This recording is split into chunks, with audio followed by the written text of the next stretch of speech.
মিরাজে যে কোনো উপায় হোক ওরে 100 হাত মাটির তলে থেকে বের করে নিয়ে আসতে হবে।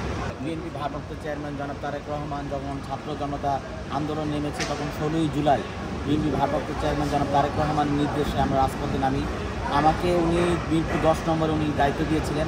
ওই সময় বিএনপি অনেক সিনিয়র নেতৃবৃন্দ কিন্তু অ্যারেস্ট হয়ে গিয়েছিলেন, যার কারণে আমার সাথে তখন সিনিয়র নেতৃবৃন্দ কেউ ছিল না।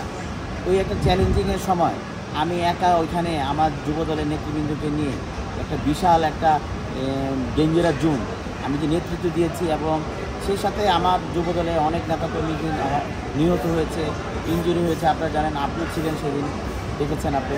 বিএনপি যখন ওই যে মেট্রো রেল এবং এই যে মিরপুর 10 নম্বর অগ্নিসংযোগ করা হয়, এই ফ্যাসিবাদী শেখ হাসিনা যখন ওইখানে পরিদর্শন করতে যায় তখন সে নিজে বলে এসেছিল যে এই সব কিছু হয়েছে কিন্তু মিরাজের নেতৃত্বে।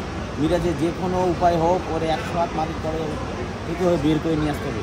ওই একটা মুহূর্ত আজকে যদি আপনারা জানেন, এই স্বৈরাচারী সরকার আজকের এই দিন আমাদের জুলাই আগস্ট গণ অভ্যুত্থানের শোক বিজয়ের বর্ষপূর্তি উপলক্ষে যে দিনটা পালন করা হচ্ছে, এই দিনটা যদি পালন না হতো, স্বৈরাচারী শেখ হাসিনা যদি এখনও বহাল থাকতো, তাহলে আমরা যারা রাজপথে ছিলাম, যারা আন্দোলন করেছি, আমাদের অবস্থাটা কী হতো। অবশ্যই এই স্মৃতিগুলি বাসে যে জুলাই মাস শুরু হওয়ার পর থেকে আমি প্রতিদিনই, যখন 16ই জুলাই বিএনপি ভারপ্রাপ্ত চেয়ারম্যান জনাব তারেক রহমানের দিক নির্দেশনার পর প্রতিদিনের যে দিনগুলি আসে, তখন মনে হয় যে এই মুহূর্তে আমি এই জায়গায় ছিলাম, এই মুহূর্তে আমি ওইখানে দায়িত্ব পালন করেছি। আপনারা জানেন যে আমার বাসা ক্যান্টনমেন্ট থেকে মিরপুরে আসার পথে এই যে আমার স্মৃতিচারণ যে রোডগুলি যেখানে আন্দোলন করেছি, যেখানে আমার দলের নেতাকর্মীরা হত্যা করা হয়েছে এবং প্রশাসনিকভাবে গুলিবর্ষণ করা হয়েছে স্বৈরাচারী সরকার, ওই দিনগুলি আমার যখনই যাই তখনই ওই দিনগুলি আমার বিষয়। আসলে এনসিপির বিষয়ে আপনি জানেন যে আমাদের বিএনপি ভারপ্রাপ্ত চেয়ারম্যান জনাব তারেক রহমানের নির্দেশে আমরা 71টা ওয়ার্ডের কর্মী সভা করেছিলাম। কর্মী সভা হাসিনা পতনের পর কর্মী সভা করার প্রতিটা বক্তব্যে আমি বলেছি এনসিপি, তখন তো এনসিপি হয় নাই, তখন ছাত্ররা একটা রাজনৈতিক দল গঠন করতে যাচ্ছে।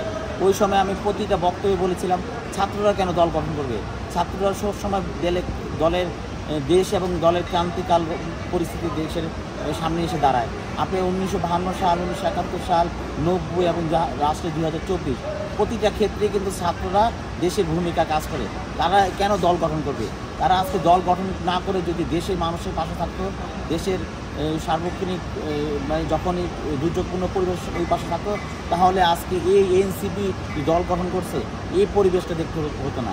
গতকালকে আপনি দেখেছেন ছাত্র দল একটা প্রোগ্রাম করেছে, এনসিপি একটা প্রোগ্রাম করেছে, যে লোকানন্য হয়েছে ছাত্রদলে ওই প্রোগ্রাম মানে একগুণও কিন্তু এনসিপির প্রোগ্রামে হয় না, এটা আপনারা অবগত আছেন। তার একটা মাত্র কারণ, তারা দল গঠন করছে, তাদের প্রতি মানুষের যে আস্থা ছিল, সাধারণ মানুষের যে আস্থা ছিল, সে আস্থাটা নষ্ট হয়ে গেছে, যার কারণে তারা ওই সমর্থনটা তারা পায়নি।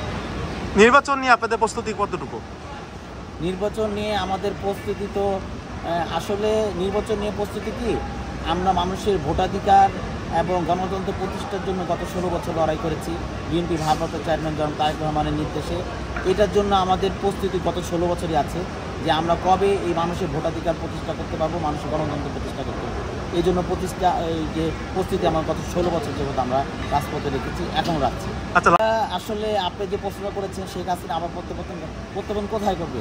যে দেশের মানুষ গণ অভ্যুত্থানের মাধ্যমে এই স্বৈরাচারী ফ্যাসিবাদী সরকার শেখ হাসিনা এবং তার দোসরদের বিতাড়িত করেছে, ওই দেশে জায়গা কোথায় পাবে? সে মাঝে মধ্যে তাদের ভেরিফাই পেজ থেকে বলে যে আন্তর্জাতিকভাবে সে এখনও প্রধানমন্ত্রী আছে। যে দেশে মানুষ, আমি আবারও বললাম, যে দেশে মানুষ গণ অভ্যুত্থানের মাধ্যমে বিতাড়িত করেছে, সে পালিয়ে গেছে দেশ থেকে। হ্যাঁ, সে যদি অ্যারেস্ট হতো বোঝা যেত যে সে দেশের মানুষকে ভালোবাসে, সে রাজনীতি করে, সে অ্যারেস্ট হতেই পারে। আমাদের বিএনপি ভারপ্রাপ্ত চেয়ারম্যান জনাব আমাদের এই যে দেশটিতে বেগম খালেদা জিয়া, আপনি দেখেছেন এই 111-এ বারবার ফোর্স করা হয়েছে তার দেশ থেকে চলে যাওয়ার পর, সে কিন্তু দেশের মানুষকে ফেলে রাখা যায় না, উনি দেশেই ছিল, অ্যারেস্ট হয়েছে, কারাবরণ করেছে, তারপর দেশেই ছিল। শেখ হাসিনা কেন পালালো? শেখ হাসিনা তার দোসরদের, তার নেতাকর্মীদেরকে ফেলে চলে গেছে, দেশের মানুষকে ফেলে চলে গেছে, সে এখনও বলে যে দেশের প্রধানমন্ত্রী। আবার প্রত্যাবর্তনের প্রশ্ন আসে, কোথায় প্রত্যাবর্তন করবে? এদেশের মানুষ তো তাকে চায় না, সুযোগ নাই তো প্রত্যাবর্তন করার। এটা তারা নানান ধরনের বিভ্রান্তমূলক কথা ছড়াচ্ছে আর কি।